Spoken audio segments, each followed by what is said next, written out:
मंगल पांडे कोठे शिपाई होते? आता कोठे म्हणजे की कोणत्या इन्फेंट्रीमध्ये किंवा कोणत्या बटालियन रेजिमेंटमध्ये होते ते विचारले. तर 34व्या बंगाल नेटिव्ह इन्फेंट्रीच्या 6व्या कंपनीमध्ये मंगल पांडे हे शिपाई होते, सैन्यामध्ये होते. ओके. आता मंगल पांड्यांचा विषय इथं का निघाला आहे, तर रिसेंटली जी 8 तारीख होऊन गेली ना, 8 एप्रिल, तर 8 एप्रिल 1857 रोजी साधारण 166 वर्षांपूर्वी मंगल पांड्यांना 8 एप्रिलला फाशी देण्यात आली होती. ईस्ट इंडियन कंपनीने 8 एप्रिलला त्यांना फाशी दिली आहे. त्यामुळे ही डेट तुमच्यासाठी महत्त्वाची आहे आणि म्हणून आपण या लेक्चरमधून मंगल पांड्यांविषयी थोडीशी माहिती बघूयात. आता हा एक्झाम पॉईंट ऑफ व्ह्यू महत्त्वाचा मुद्दा आहे का, तर यस. तुम्ही एकदा जर सिलेबस बघितला, राज्यसेवा असेल किंवा संयुक्त गट ब, त्याच्यामध्ये स्पेशली 1857चा उठाव हा एक महत्त्वाचा घटक आहे. आपल्या संयुक्त गट ब मध्ये तर महाराष्ट्राचा रेफरन्स सुद्धा विचारलेला असतो. त्याच्यामुळं 1857चा उठाव हा व्यवस्थितपणे अभ्यासणं गरजेचं आहे. भरपूर वेळेस फॅक्च्युअल क्वेश्चन आलेले आहेत. मंगल पांड्यांनी कोणती बंदूक वापरायला नकार दिला होता हे सुद्धा विचारले. मग हे 1857च्या उठावाची ठिणगी म्हणून मंगल पांड्यांचा बंड बघितला जातो. तर त्यामुळं एक्झाममध्ये याच्यावरती क्वेश्चन येतात. तर मंगल पांड्यांनी ना, आता ते एक ब्राह्मण शिपाई होते, त्याच्यामुळं त्यांनी जी अशी काडतुसं होती किंवा अशा बंदुकीच्या गोळ्या होत्या की ज्यांच्यावरती प्राण्यांची चरबी लावलेली असायची. म्हणजे ती एक जी बंदूक होती ना, तिचं नाव आहे एनफिल्ड रायफल. पोरांना हे नाव लक्षात राहून जाईल. रॉयल एनफिल्ड बघा, बुलेटचं नाव आहे ना, तर त्यातलं रॉयल काढून टाकायचं. एनफिल्ड रायफल अशी ती बंदूक होती. त्या बंदुकीमध्ये गोळी टाकताना पहिल्यांदा ती दाताने गोळीचं जे आवरण आहे, तर ती जी चरबी आहे ती सोलायला लागायची आणि मग त्याच्यानंतर गोळी टाकायची. मग ती चरबी जी होती ना, ती गाय आणि डुकरांच्या मांसपासून बनवलेली असायची. मग त्याच्यामुळे ऑब्वियस आहे की मंगल पांडे आणि इतरही जे त्यांच्यासोबतचे शिपाई होते, तर यांनी इनिशियली या गोष्टीचा विरोध केला होता की आम्ही ही बंदूक किंवा ही रायफल आम्ही वापरणार नाही. मग पुढं बंद हा थोडा चिघळत गेला आणि 29 मार्च 1857चा तो दिवस आहे ज्या दिवशी मंगल पांड्यांनी त्यांच्या एका वरिष्ठ सार्जंट मेजरवरती गोळी झाडली. एक्झाममध्ये याच्यावरती क्वेश्चन येऊन गेलाय. त्या सार्जंटचं नाव आपल्याला विचारलं होतं, ते होते ले बॉग. तर ले बॉग या ब्रिटिश अधिकाऱ्यावरती मंगल पांड्यांनी 29 मार्च 1857 रोजी गोळी झाडली होती. त्यानंतर मग त्यांना पकडलं आणि लगेच बघा 8 एप्रिल 1957ला त्यांना फाशी दिली आहे. ठीक आहे, म्हणजे अगदी झटपट हे सगळं झालेलं आहे. आता आपल्याला एक्झाम पॉईंट ऑफ याच्यातलं महत्त्वाचं काय आहे, तर इथं सार्जंटचं नाव लक्षात ठेवायचं आहे. त्याचबरोबर त्यांनी कोणत्या रायफलला वापरायला नकार दिला होता आणि मंगल पांडे यांची कोणती बटालियन किंवा कोणती इन्फेंट्री होती, तर 34वी बंगाल नेटिव्ह इन्फेंट्री, त्याच्या 6व्या कंपनीमध्ये ते शिपाई होते. आता पूर्ण इन्सिडन्स मी तुम्हाला थोडक्यात सांगतो. 1857 बद्दल थोडेसे फॅक्ट्स ज्या माझ्या आता सध्या लक्षात आहेत त्या तुम्ही नोट डाऊन करून घ्या.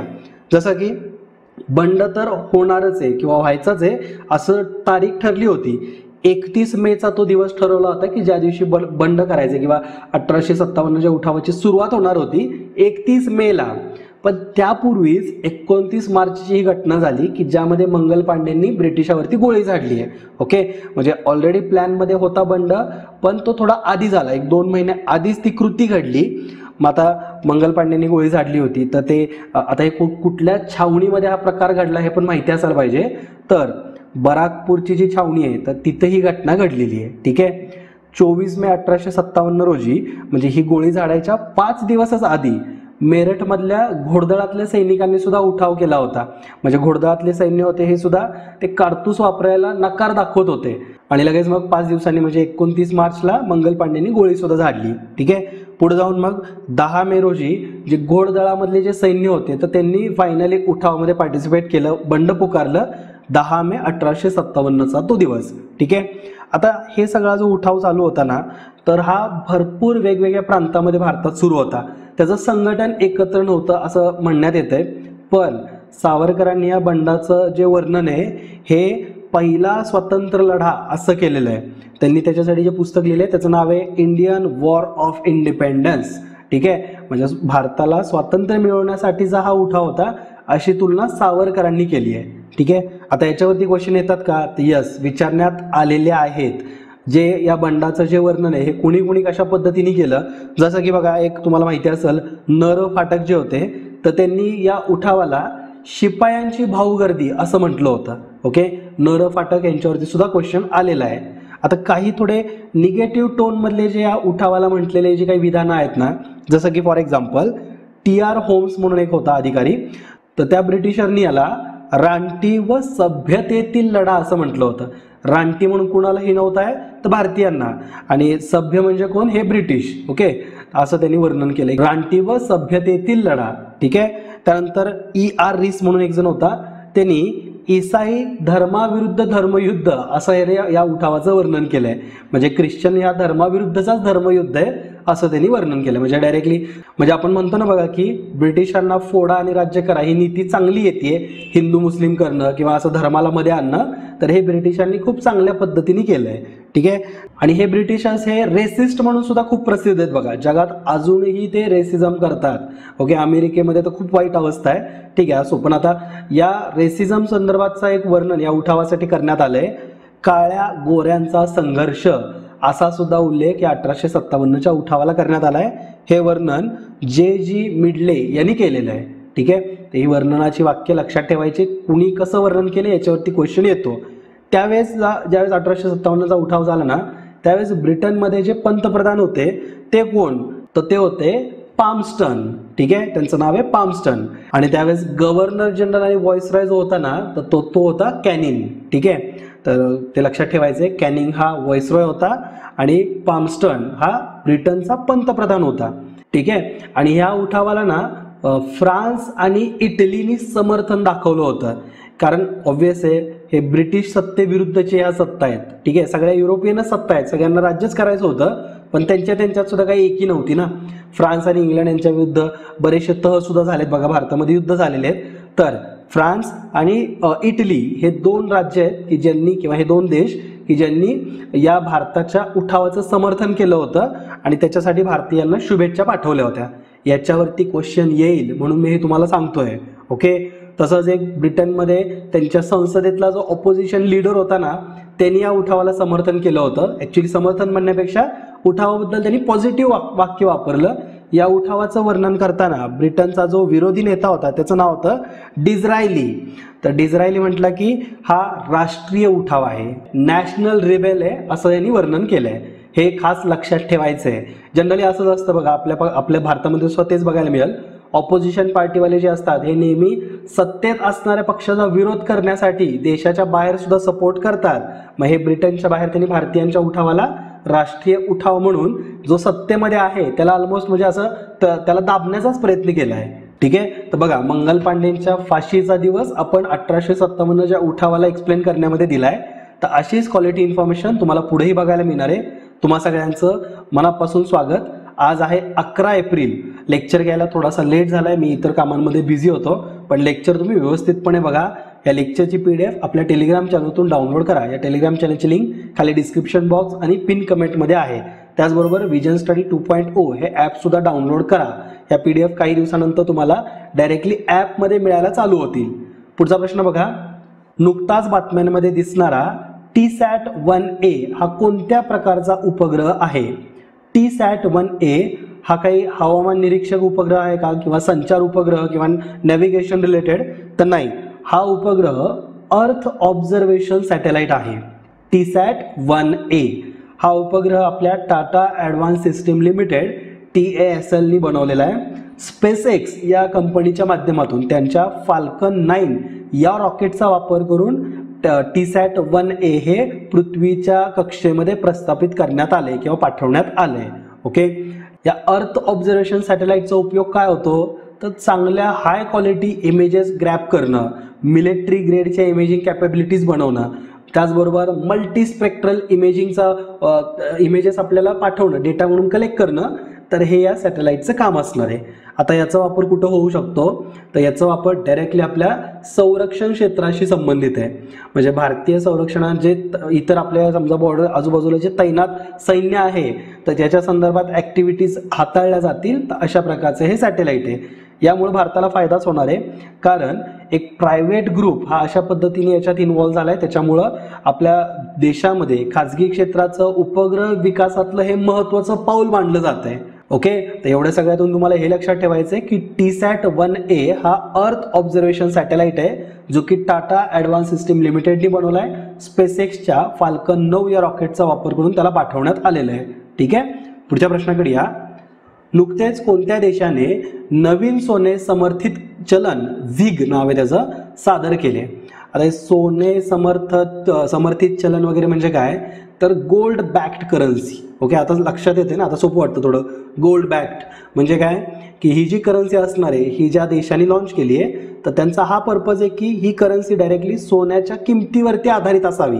म्हणजे बाकी डॉलर वगैरेच्या भानगडीत न पडता जसं सोन्याचा भाव वर खाली होईल त्याच्यानुसार त्याचा इम्पॅक्ट हा या करन्सीवरती असणार आहे. कमी वोलाटाईल ही करन्सी असणार आहे. ओके, तर ही करन्सी कुणी सादर केली आहे, तर तो देश म्हणजे झिम्बाब्वे.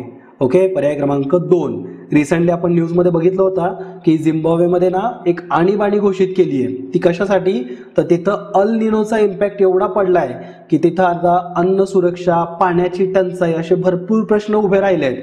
आणि म्हणून झिम्बाब्वेनी एक तिथं इमर्जन्सी किंवा आणीबाणीची घोषणा केलेली आहे. ठीक आहे, आणि त्यातच त्यांनी आता ही त्यांची करन्सी सुद्धा बदलली आणि जी असं आता असणार आहे झिग. झिग या शब्दामध्येच आहे ZI फॉर झिम्बाब्वे आणि G for gold. Okay, Zimbabwe gold असं या करन्सीचं नाव आहे. मागच्या 25-1 वर्षांपासून ना झिम्बाब्वे हा सततच्या आर्थिक संकटाला समोर जातोय आणि कधी ना कधी ही इकॉनॉमी मोठ्या प्रमाणात कोलॅप्स होणारच आहे. सध्या सुद्धा जे झिम्बाब्वेचं जे चलन होतं ना, तर ते खूप घटलेलं आहे, त्याची व्हॅल्युएशन खूप कमी झालेलं आहे. डॉलरच्या तुलनेमध्ये त्याची किंमत काहीतरी 0.3% एवढी काहीतरी राहिली आहे. ओके, म्हणजे एक मोठं संकट त्यांच्यावरती इकॉनॉमीचं आहे, पर्यावरणाचं सुद्धा आहे. दुष्काळ घोषित करण्यात आला आहे. त्याच्यामध्ये तर त्यांचं जे मूळ पीक आहे ना मका, तर संपूर्ण देशामध्ये झिम्बाब्वेमध्ये जेवढं मक्याचं उत्पादन केलं जायचं त्याच्यापैकी अर्ध उत्पादन तर ऑलरेडी नष्ट झालंय, जळून गेलंय. म्हणजे बघा किती मोठा तिथं आता दुष्काळ बघायला मिळतोय. आपल्या इथं भरपूर पाऊस पडावा हीच देवाचरणी प्रार्थना. पुढच्या प्रश्नाकडे येऊ. अलीकडेच सोडियम सायनाइड, यालाच NaCN म्हटलं जातं, एक सायंटिफिक त्या सिम्बॉल वर अँटी डम्पिंग ड्युटी लावण्याची शिफारस कोणत्या संस्थेने केली? अँटी डम्पिंग ड्युटीज काय असतात, तर एखाद्या गोष्टीला समजा आपल्या देशामध्ये ती गोष्ट खूपच स्वस्त कोणीतरी डंप करतोय, तर त्याच्यावरती एक्स्ट्रा चार्ज लावायचे, एक्स्ट्रा टॅक्सेस लावायचे, म्हणजे त्या आपल्या देशामध्ये वस्तू थोड्याशा महाग होऊन येतील, म्हणजे त्या देशामध्ये कमीच येतील आणि आपल्या देशाच्या अंतर्गतचं जे उत्पादन आहे याला चालना मिळेल. याच्यासाठी बऱ्याचशा इलेक्ट्रॉनिक वस्तूंवरती अँटी डम्पिंग चार्जेस लावले जातात. पण इथं हे जे NaCN जे आहे ना, ते काही इलेक्ट्रॉनिक गोष्ट नाही आहे, सोडियम सायनाइड आहे हे. तर याच्यावरती अँटी डम्पिंग चार्जेस लावण्यात आले आहेत किंवा याची शिफारस करण्यात आली आहे. तर ती कोणत्या डिपार्टमेंटनी किंवा कोणत्या संस्थेनी, तर त्याला DGTR म्हटलं जातं. DGTR, directorate general of trade remedies. पर्याय क्रमांक 3. चीन, युरोपियन युनियन, जपान, कोरिया, तर या देशांमधून येणारं जे सोडियम सायनाइड आहे NaCN जे आहे याच्यावरती 5 वर्षांसाठी म्हणून अँटी डम्पिंग ड्युटीज लावण्याची शिफारस ही DGTRनी केली आहे. ठीक आहे, सीमाशुल्क कायदा आणि नियमांनुसार असं तपासून लक्षात आलंय की हे जे बाहेरून येणारं या चीन, युरोपियन युनियन, जपान, कोरिया इथून येणारं जे सोडियम सायनाइड आहे ना, त्यामुळे आपल्या देशांतर्गत याचं उत्पादन घटत चाललंय आणि देशात उद्योजक आहेत तर त्यांना आर्थिक नुकसानाला सामोरं जावं लागतंय. तर म्हणून या देशामधून येणारे जे सोडियम सायनाइड आहे तर ते आपल्या देशामध्ये कमी प्रमाणात यावं किंवा महाग होऊन थोडं यावं याच्यासाठी म्हणून याच्यावरती आता अँटी डम्पिंग ड्युटीज लावण्यात येत आहेत.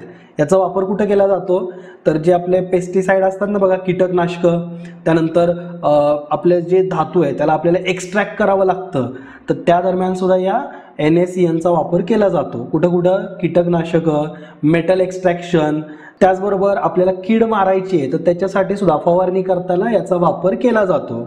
ओके, हे पांढऱ्या कलरचं थोडंसं असं क्रिस्टल असतं, सॉलिड दिसतं, असे छोटे छोटे क्रिस्टलाईन दिसतात त्याचे आणि पांढऱ्या रंगाचं असतं. हे लक्षात ठेवायचं आहे. NaCN हे त्याचं रासायनिक सूत्र आहे. त्यानंतर मग याचा वापर कुठं होतो, हा दिसायला कसा असतो, हे याच्यावरती क्वेश्चन येतात. ठीक आहे, पुढचा प्रश्न बघा. अलीकडेच कोणत्या देशाने जागतिक व्यापार संघटनेत तांदळासाठी शांतता कलम लागू केले? तर तो देश म्हणजे भारत. आता तुमच्यापैकी बऱ्याचशा जणांना हा मुद्दा माहिती पण नसेल, हे शांतता कलम वगैरे काय, तर याला पीस क्लॉज म्हटलं जातं. आता पीस क्लॉज काय असतं माहिती का, वर्ल्ड ट्रेड ऑर्गनायझेशनमध्ये बऱ्याचशा मुद्द्यांवरून आपापसांमध्ये वादविवाद तयार झाले होते देशांमध्ये. कसे, तर जगामध्ये आता वर्ल्ड ट्रेड ऑर्गनायझेशनचा उद्देश काय माहिती का, की जगात प्रॉपर बिझनेसेस चालवेत, त्याच्यामध्ये कुणाची एकाची मक्तेदारी नसावी, कॉम्पिटिशन समान असावं, कुठल्या पर्टिक्युलर एका देशामधून जर भरपूर प्रोडक्शन होऊ लागलं आणि तो डंप करू लागला इतर देशांमध्ये तर काय होईल, दुसऱ्या देशांच्या इकॉनॉमी ह्या चिरडल्या जातील. फॉर एक्झाम्पल इलेक्ट्रॉनिक वस्तूंचंच घ्या, चायना जे देशांमध्ये इतर देशांमध्ये करतो ते, म्हणजे चीनमधून ज्या इलेक्ट्रॉनिक वस्तू डंप केल्या जातात ना इतर देशांमध्ये, त्याच्यामुळे काय होतं, ज्या देशांमध्ये त्या वस्तू पाठवल्या जात आहेत तिथलचे बिझनेसेस ठप होतात, कारण चीनमधून ती वस्तू ही खूप कमी किमतीमध्ये येते, तेवढ्या किमतीमध्ये आपण नाही मॅन्युफॅक्चर करू शकत, म्हणून आपले बिझनेसेस ठप्प पडतात. ओके, हेच भारताकडून इतर देशांसाठी शेतीमाला संदर्भात केलं जातं की भारतामधला शेतीमाल हा इतक्या कमी किमतींमध्ये बाहेर डंप केला जातो ना की तिथलचे जे ओरिजिनल व्यापारी आहेत त्या देशांमधले, तर त्यांना पंचायत उभी राहते की बाबा आम्ही याच्यापेक्षा कमी पैशात कसं हे उत्पादन तयार करणार. ओके, म्हणजे for example me simple example देतोय, मुद्दा हा खूप किचकट आहे, समजून घ्या. फॉर एक्झाम्पल ऊसाचं उदाहरण घेऊ. ओके, समजा एक ऊस भारतामध्ये तयार करायला शेतकऱ्याला 1000 रुपये लागले, उदाहरण म्हणून मी सांगतोय. ओके, नंबर वगैरे असे काही लगेच आवचा भाऊ करू नका, उदाहरण म्हणून लक्षात घ्या. 1000 रुपयाला एक ऊसाचं कांडकं आपण भारतामध्ये तयार करतोय, पण ते तयार करताना भारत सरकारकडून शेतकऱ्याला खूप साऱ्या सबसिडीज दिल्या जातात. मग शेतकऱ्याचं काय होतं, त्याच्यामध्ये कॉस्ट कटिंग खूप होत जाते, म्हणजे ॲक्च्युअलमध्ये त्याला 1000 रुपये लागलेत पण सबसिडीच्या माध्यमातून वगैरे त्याला पैसे फिरून त्याच्याकडे येतात. त्याचबरोबर भारत सरकार हा माल ते शेतकऱ्याकडून ठराविक कमीत कमी रक्कम देऊन घ्यायला तयारच आहे, म्हणजे असं नाही होणार की त्याचा माल वायात जाणार आहे. ओके, म्हणजे त्याला आपण मिनिमम सपोर्ट प्राइस म्हणतो ना, त्या प्राइसला भारत सरकार त्या वस्तू घ्यायला तयारच आहे.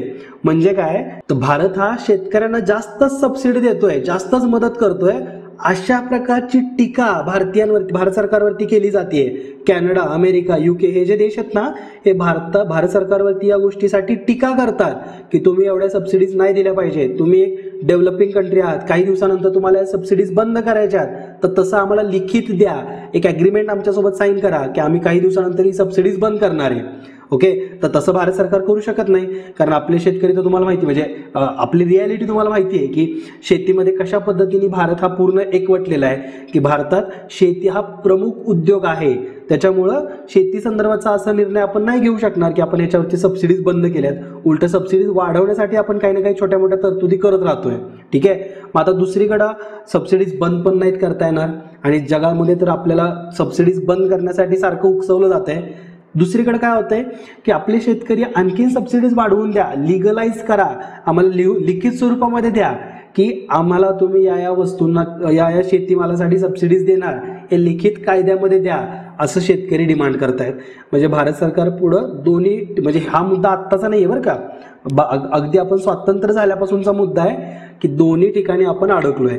इकडे गेलो आपण लिखित लिहून दिलं की काय होणार, सगळं जग मिळून आपल्यावरती सँक्शन टाकणार की आपल्या वस्तू घ्यायच्या नाहीत किंवा वर्ल्ड ट्रेड ऑर्गनायझेशन आपल्याला बॅन करेल, असं होईल ना, कारण आपण त्यांच्या ट्रिटीजचं उल्लंघन करतोय. मग असं उल्लंघन भारत वारंवार करत होता, म्हणून मधला मार्ग काढण्यात आला. त्याच्यासाठी बालीमध्ये एक कॉन्फरन्स आयोजित करण्यात आली होती आणि तिथं निर्णय घेण्यात आला की आपण जे डेव्हलपिंग कंट्रीज आहेत ना त्यांच्यासाठी काहीतरी सूट देऊ की बाबा ठीक आहे, तुमचा माल तुम्ही स्वस्तामध्ये इतर देशांमध्ये दिला तरी चालेल, पण तुमच्या देशांतर्गत तुम्ही त्या एकूण मालाच्या किमतीपैकी 10% जास्त सबसिडी देणार नाही, अशा प्रकारचं कलम साईन करा, अशा प्रकारचं एक ॲग्रीमेंट साईन करा, जे बालीमध्ये करण्यात आलं होतं. खूप डीपवाला मुद्दा मी सहज सांगण्याचा प्रयत्न करतोय, ज्यांनी हे वाचलेलं आहे त्यांना समजत असेल की बाबा हा मुद्दा खूप किचकट आहे, पण मी 2-3 मिनिटांमध्ये तुम्हाला सांगून टाकतो. ओके, आता बालीमधली ही कॉन्फरन्स पण साईन झाली आहे. त्याच्यामध्ये मग भारताने काय केलं, भारतासारखे सिमिलर जे देश आहेत, डेव्हलपिंग कंट्रीज आहेत किंवा ज्यांचे असे काहीतरी विशिष्ट प्रोडक्ट आहेत आणि ते देश त्यांच्या शेतकऱ्यांना वगैरे मदत करत असतील, अशांना गोळा केलं आणि ह्या गटाला एकूण 10% सवलत देण्यात आली की बाबा ठीक आहे, तुम्ही तुमच्या एखाद्या वस्तूवरती एक 10% सबसिडीज देऊ शकता. फॉर एक्झाम्पल तांदूळ, आता या प्रश्नामध्ये तांदळाचा विषय निघालाय म्हणून माझ्याकडे तांदळासंदर्भाचा डेटा आहे. हे बघा, आता या चार्टमध्ये तुम्हाला लक्षात येईल की 2018-19 मध्ये एकूण जे तांदळाचं व्हॅल्युएशन होतं हे $43 बिलियन होतं. ठीक आहे, आणि त्याच्यापैकी $5 बिलियन सबसिडीज भारत सरकारने दिली होती. आता हे 10%पेक्षा जास्त आहे ना, $43 बिलियन, तर ते $43 बिलियन 10% म्हणजे 4.3च होणार आहे, आणि इथं $5 बिलियन आपण सूट दिली, सबसिडी दिली. पुढे जर तुम्ही बघाल तर ही सबसिडी वाढतच गेली. ऑलमोस्ट बघा 2021-22 मध्ये तर आपण टोटल तांदळाचं उत्पादन होतं एक अराउंड $50 बिलियन आणि आपण सवलत जी दिली ती आहे $7.5 बिलियन जी साधारण 15% होती. इथे खाली पर्सेंटेज पण दिलेत.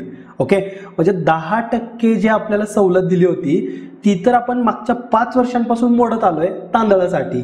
ठीक आहे, तर याच्यावरतून मग काय भारतावरती काही मोठ्या ऍक्शन्स नाहीत होणार, पण ह्या ऍक्शन होऊ नयेत याच्यासाठीच हे शांतता कलम आहे. ऍक्च्युली शांतता कलम नाव थोडं ऑड आहे त्याला पीस क्लॉजच म्हटलं जातं. तर हे पीस क्लॉज अशा प्रकारे भारताला कारवाई करण्यापासून सूट देणारं एक कलम आहे. ठीक आहे, जे ह्या बाली कॉन्फरन्सच्या अंतर्गत साईन करण्यात आलं होतं. तर आय होप हा मुद्दा तुम्हाला समजला असेल. अगदी सोपा आहे ना, खरं तर खूप अवघड आहे, खूप टेक्निकल टर्म्स आहेत त्याच्यात, पण मी सिंपल करून सांगण्याचा प्रयत्न केला आहे. ठीक आहे, मला माहिती आहे की असं होणार आहे तुम्हाला की लगेच नाही समजलं, पण थोडंसं आणखीन एकदा हा व्हिडिओ बघा आणि थोडं स्वतः पण पीस क्लॉज सर्च करून बघा. UPSCचा हा अगदी फेवरेट टॉपिक आहे. ऑलमोस्ट एव्हरी इयर विचारल्यासारखं हे WTO वरती क्वेश्चन येतो, पीस क्लॉज वरती विचारलं जातं. त्यांचे वेगवेगळे 3 बास्केट्स आहेत, ग्रीन ब्ल्यू, त्याच्यावरती क्वेश्चन येतात. तर हे सगळं डिटेलिंगमध्ये ना आपण WTOच्या सेपरेट लेक्चरमध्ये बघू. ओके, पुढच्या क्वेश्चनकडे या. कोणी गगनशक्ती युद्धाभ्यासाचं आयोजन केलं? तर हे आयोजन आपल्या क्षमतेची चाचणी घेण्यासाठी भारतीय हवाई दलाने म्हणजे इंडियन एअरफोर्सनी केलेलं आहे, IAFनी केलं आहे. ठीक आहे, म्हणजे पर्याय क्रमांक 1. आता हे गगनशक्ती म्हटलं की आपली इंडियन एअरफोर्स लक्षात ठेवायचं. आणि हा युद्धाभ्यास 10 दिवस चाललेला आहे. भारतीय हवाई दलाचं जे MiG-21 विमान जे आहे तर त्यांनी या गगनशक्तीमध्ये अभ्यास केलेला आहे. ओके, यापूर्वी गगनशक्तीचं आयोजन हे 2018 मध्ये करण्यात आलं होतं आणि त्यानंतर फायनली 2024 मध्ये आपण याचं आयोजन करतोय. वायुशक्तीनंतर गगनशक्ती हा आपल्या इंडियन एअरफोर्सचा सर्वात मोठा युद्धाभ्यास आहे. गगनशक्ती आणि वायुशक्ती दोन्ही नावं लक्षात ठेवायची. ठीक आहे, हा सराव हा जैसलमेरमध्ये पोखरण या फील्डवरती चाललेला आहे, हे पण तुम्ही लक्षात ठेवू शकता. पुढच्या प्रश्नाकडे या. टेल व्हॅली वन्यजीव अभयारण्यात भारतात प्रथमच सापडलेला नेप्टिस फिलायरा कोणत्या प्रजातीचा आहे? नेप्टिस फिलायरा हे काय असं थोडक्यात विचारलंय. कोळी आहे का, मासा आहे का, साप आहे? तर हे एक फुलपाखरू आहे बघा, त्या अशा प्रकारचं फुलपाखरू आहे. टेल व्हॅली वन्यजीव अभयारण्यामध्ये हे सापडलंय. आधी ना हे नेप्टिस फिलायरा जे आहे ना तर ते फक्त पूर्व आशियामध्ये सापडायचं, पण काही काळापासून ते भारतामध्ये सुद्धा सापडायला लागलं. याचा तपकिरी काळा कलर आहे किंवा खालच्या बाजून असा पिवळा तपकिरी रंग आहे त्याचा पंखांचा. तर अशा प्रकारचा ह्याचा कलर वगैरे लक्षात ठेवू शकता. नेप्टिस फिलायरा काय तर एक फुलपाखराची जाती किंवा फुलपाखराची प्रजाती. ठीक आहे, पुढच्या प्रश्नाकडे या. जलजीवन मिशननुसार लोकांच्या घरापर्यंत नळाने पाणी पुरवण्यात कोणता जिल्हा अव्वल ठरला आहे? तर जलजीवन मिशननुसार कोणता जिल्हा अव्वल आहे की जो लोकांच्या घरापर्यंत नळाने पाणी पुरवतोय? तर तो जिल्हा आहे निलगिरी. हा निलगिरी तामिळनाडू राज्यातला जिल्हा आहे, जो एका सर्वेनुसार या रिपोर्टनुसार पहिल्या स्थानावरती आहे. ओके, उत्तर प्रदेशमध्ये हे जे पहिला जिल्हा दिला आहे ना महोबा, तर महोबा जिल्ह्यामध्ये 80.84% काम पूर्ण झालेलं आहे. तो देशामध्ये दुसऱ्या क्रमांकाचा जिल्हा आहे जो नागरिकांना नळाने पाणी हे घरापर्यंत पुरवलं जाते. उत्तर प्रदेश राज्यामधल्या पहिल्या क्रमांकाचं स्थान आहे या महोबा जिल्ह्याचं आणि देशात पहिला क्रमांक आहे निलगिरी जिल्ह्याचं, जे की तामिळनाडूमध्ये येईल. ओके, टॉप 10 जिल्हे आहेत तिथं दिलेले. निलगिरी पहिल्या स्थानावरती आहे, महोबा जिल्हा उत्तर प्रदेशचा दुसऱ्या स्थानावरती, तामिळनाडूमध्येच कुडुलोर जिल्हा आहे तो 80% सह 3ऱ्या स्थानावरती आहे. मेरठ उत्तर प्रदेशमधलं 4थ्या स्थानावरती आहे. त्यानंतर ललितपूर उत्तर प्रदेशमध्येच आहे 77%, जवळपास 77.61%. तिरुमलाई हे तामिळनाडूमध्येच आहे 77%. तिथं अशा प्रकारे नळाने पाणी पुरवलं जाते. त्यानंतर मिर्जापूर, हापूर, तर हे सगळे टॉप 10 जे आहेत ना तर त्याच्यामध्ये सगळेच्या सगळे उत्तर प्रदेश आणि तामिळनाडू याच्यातले जिल्हे आहेत. ठीक आहे, या जलजीवन मिशन हे 15 ऑगस्ट 2019 रोजी पंतप्रधान नरेंद्र मोदींनी लाल किल्ल्यावर याची घोषणा केली होती. 73वा आपल्या देशाचा स्वातंत्र्य दिन होता तो आणि त्यावेळेस ठरवण्यात आलं होतं की आपल्याला आपल्या देशामधल्या प्रत्येक घरापर्यंत नळाने पाणी पोचवायचं आहे आणि त्याच्यासाठीचं हे मिशन. पुढच्या प्रश्नाकडे या. बूथ राबता नावाची विशेष वेबसाईट कोणत्या राज्यात सुरू करण्यात आली? बूथ राबता, तर हे पंजाब या राज्यामध्ये सुरू करण्यात आलेली आहे. एक विशेष वेबसाईट आहे, याचा वापर आता बूथ राबता याच्या नावामधून थोडंफार सेन्स होतोय. बूथ म्हणजे हे मतदानासंदर्भात असणार आहे, तर यस boothraabta.com हे मतदारांना आणि मतदान कर्मचाऱ्यांना मदत करण्यासाठी म्हणून वेबसाईट सुरू करण्यात आली आहे. तर ते राज्य म्हणजे पंजाब. ठीक आहे. भारताचे जे उपनिवडणूक आयुक्त जे आहेत हृदेश कुमार आणि पंजाबचे मुख्य कार्यकारी अधिकारी, तर त्यांनी हा कार्यक्रमाचं उद्घाटन केलं आहे किंवा ह्या वेबसाईटचं उद्घाटन केलं. ठीक आहे. तर ही वेबसाईट फक्त लक्षात ठेवायची, सध्या इलेक्शनचं वारं आहे ना, तर म्हणून थोडंफार तुम्हाला इलेक्शन संदर्भातच्या घटना माहिती असायला पाहिजेत. ओके. तर या लेक्चरच्या माध्यमातून आपण अगदी डिटेलमध्ये सगळी इन्फॉर्मेशन बघितली आहे. मला अपेक्षा आहे की तुम्हाला लेक्चर आवडलं असेल. लेक्चर शेवटपर्यंत बघितल्याबद्दल तुमचे मनापासून आभार आणि याचा फायदा तुम्हाला परीक्षेत नक्कीच होणार आहे. विजन स्टडीचं ॲप प्ले स्टोअरवरती आलंय, प्लीज डाउनलोड करा. त्याचबरोबर जर तुम्हाला आमच्यासोबत अभ्यास करायचा असेल, आमचा कुठला कोर्स हवा असेल, तर तिथं अवेलेबल आहे. new50 हा कुपन कोड जर वापरला तर तुम्हाला तिथं दिलेल्या प्राईजमध्ये 50% सवलत मिळणार आहे. म्हणजे तिथं सध्या पायाभरणी कोर्स अवेलेबल आहे जो NCERT आणि स्टेट बोर्डवरती आधारित आहे, ज्याची फी 6,000 रुपये. पण जर तुम्ही हा new50 कुपन कोड वापरला तर तुम्हाला 3,000 प्रवेश मिळेल. तसंच राज्यशास्त्राचा सुद्धा एक कोर्स आहे ज्याची फी 3,000 रुपये, पण हा कुपन कोड वापरल्यावरती 1,500 रुपयांमध्ये तुम्हाला प्रवेश मिळेल. आणि ही ऑफर फक्त 14 तारखेपर्यंतच आहे. त्यामुळं जर तुम्हाला ह्या ऑफरचा लाभ घ्यायचा आहे तर लवकरात लवकर प्रवेश घ्या. आणि कुठलाही प्रवेश नाही घेतला तरी चालेल, तुम्ही हे ॲप तुमच्या मोबाईलमध्ये डाउनलोड करून ठेवा, कारण तुम्हाला भरपूर सारा कंटेंट आम्ही फ्रीली तिथं देणार आहोत. ठीक आहे. आता आज ऑलरेडी थोडा लेट झाला, त्याच्यामुळे होमवर्कचा टॉपिक देत नाही. उद्या आपण त्या होमवर्कच्या टॉपिकसह भेटू. जय हिंद, जय महाराष्ट्र. धन्यवाद.